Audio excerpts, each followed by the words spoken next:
So first things first, y'all. Twitter, now granted, let's get all the details, because on its surface, you'd be like, holy crap, this is such a big deal. What's going on? Blame Elon, get angry. No, that's not what we do. Because this actually happened last year, but Twitter had 235 million email addresses hacked, and they were just on a hacker message board for free. People could just go get them. Black market fire sale, right? You get all the ones you want. And you would think, holy crap, that's a big deal. Now it is. Don't get me wrong. Companies have as big as Twitter, Facebook, they get attempted hacks every moment. They have entire $1 million divisions specifically for cybersecurity. Because why would you not, if you're a hacker, try to go after the biggest tech companies in the world? Okay, these things are just bleeding money ships that are just, they got so many holes in them, and coins are just shooting out every single one of those holes. So what people want to do is they want to get that cheddar, man.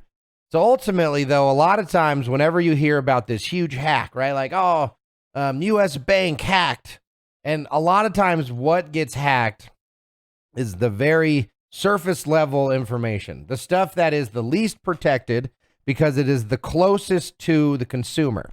Right? The closer you get to the consumer, the harder it is to keep it safe, because ultimately nobody can shop in a store if the doors are closed, right? Like if you want an operating business, you have to have a threshold of entry for the general population.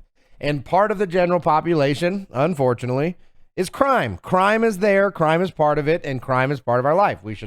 There shouldn't be, but unfortunately people still feel it okay and necessary to steal. It's a shame, but it happens on all forms, from the lowest to the highest levels.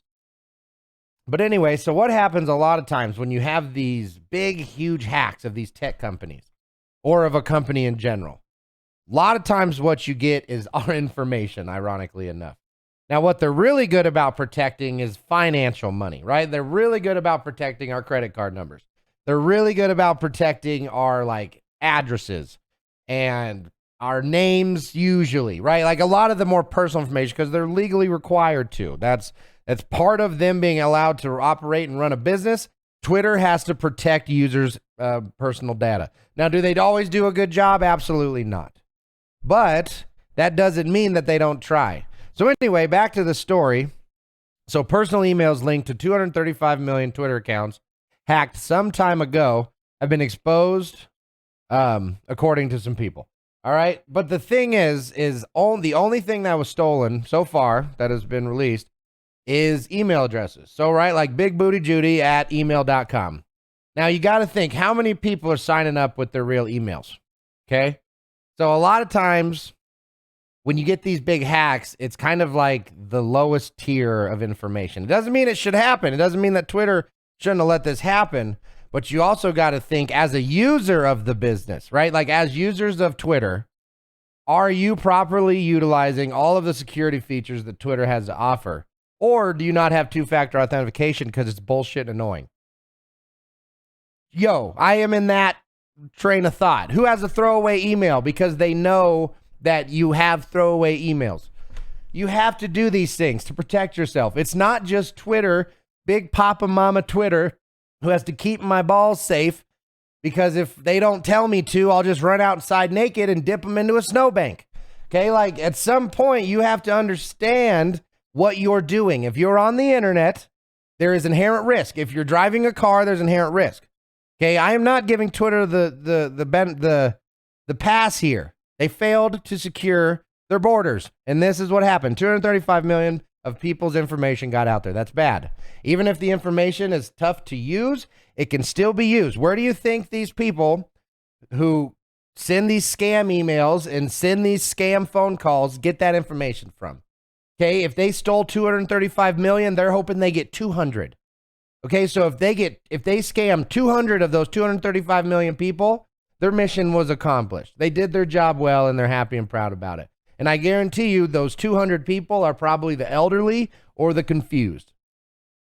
So that's why it matters. That's why it is up to Twitter to also be responsible and make sure that this stuff doesn't happen.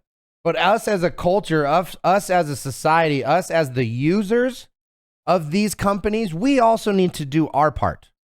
We make sure that we don't just put all of our personal information that can be stolen onto the internet. You have multiple email accounts to protect yourself. You have to be smart, because if you're not smart, bad people will take advantage of you. And that's not what we want.